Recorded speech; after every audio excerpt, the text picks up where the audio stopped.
2019, knife crime in London has increased by 80% than in 2014, with over 43,500 knife-related offences. It has a long serrated blade and is increasingly popular on Britain's inner-city streets. It's all about keeping knife crime at the centre of our national conversation. Police numbers are being slashed, even as the knives pile up. When there are further cuts being made to councils, to youth services, to our police, it means every day another young person potentially losing their life. 3 17-year-olds were killed. A boy of 16 found dying on the estate. Knife crime is now one of the greatest challenges facing police forces across the country. In fact, the knife is Britain's #1 murder weapon.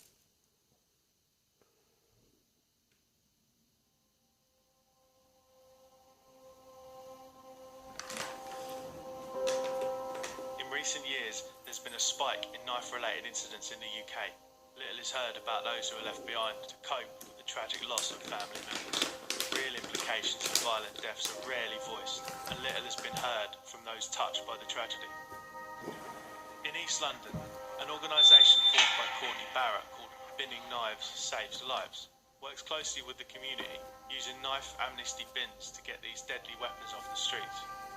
Hi guys, we're in Leytonstone on Cattle Estate where gangs are known to reside. We're going door to door, trying to get as many knives out of circulation as possible and spread as much awareness as possible. This is Leytonstone in East London, yeah?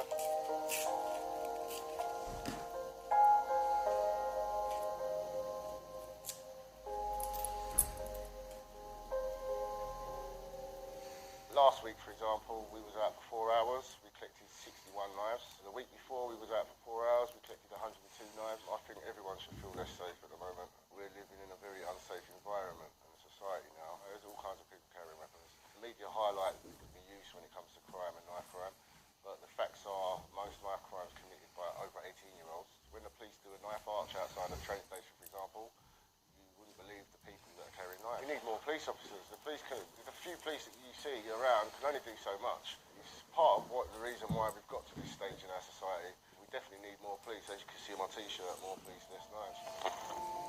Critics say cutbacks in police numbers have left many neighbourhoods at risk.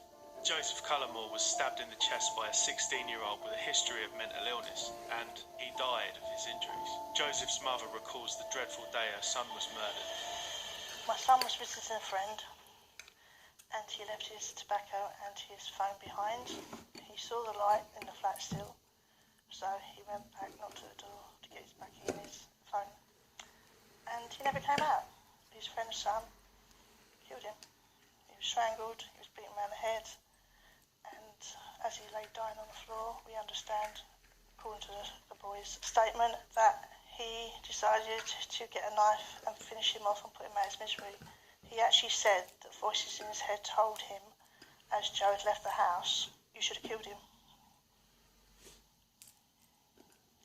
That's basically all we know about what happened in the flat. You don't expect to knock at the door at 5 o'clock in the morning and telling you your son had been murdered, literally round the corner from where he lived. I'm angry that, he's gone, he's devastated the whole family, and he's got 6 years for it. He's got 6 years, which means he'll be out in 3. He would not talk to the psychiatrists.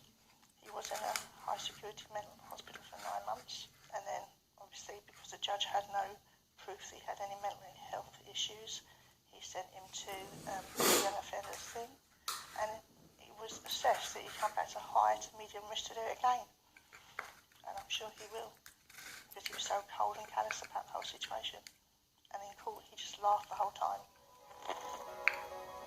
Someone told me a lie. The streets are not home. These were just a few of the words written by Margaret Bankhold's son in her book called My Story. Start at the top and go down, yeah. Got another road down here as well. At the moment, statistics show it's high cost maintenance.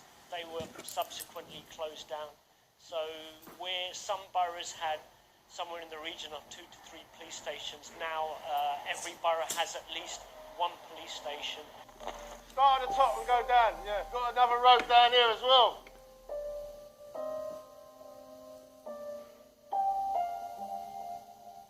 Thank you, that's good, man. We'll go towards good calls. Thank you. Okay. The pin's over there, so I'm going to stick it in my jacket to get over there. Cheers, my man. Take care. Stay safe, yeah? Cool. Now we're making our way to Langthorne Park. We're going to search the park for any weapons.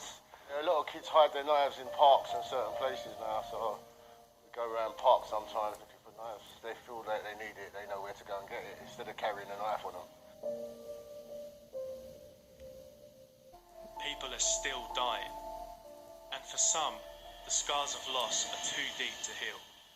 I do have reoccurring nightmares about him coming knocking at my door when he gets out, but that's just in my mind. That's just my mind playing tricks, I think.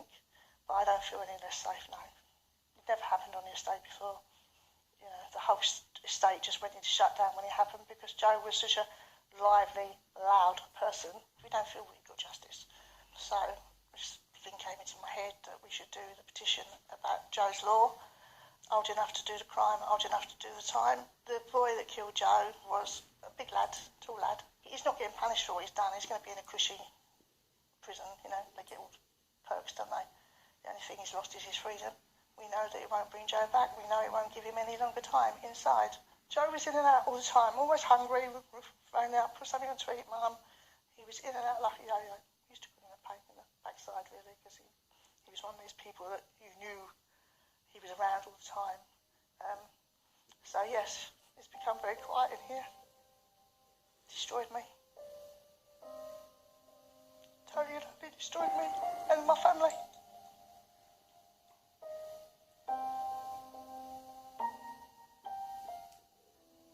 People like Courtney are working tirelessly to bring an end to the rising knife crime epidemic, taking these knives off the streets. The families that are victims of knife crime, there's nothing that can console them. They're living a nightmare. It's dreadful for them. We have a family that we support that comes with us to our events, and it's heartbreaking. Every time I see them, I feel like crying sometimes because you're realising what they're going through and the heartache they're going through, you know.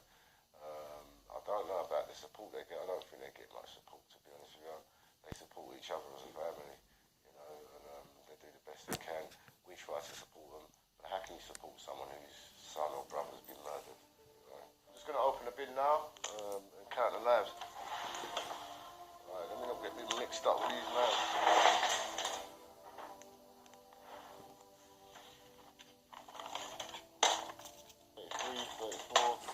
35, 36, 37, 38, 39, 40. That's 40 knives we've got from Cattle Estate. Hopefully we've made it a safer place. Every knife crime ruins lives. Politicians line up to condemn it. Big promises are made to fix the problem. But on the streets, the police simply don't have the numbers or strategy to deal with this crisis.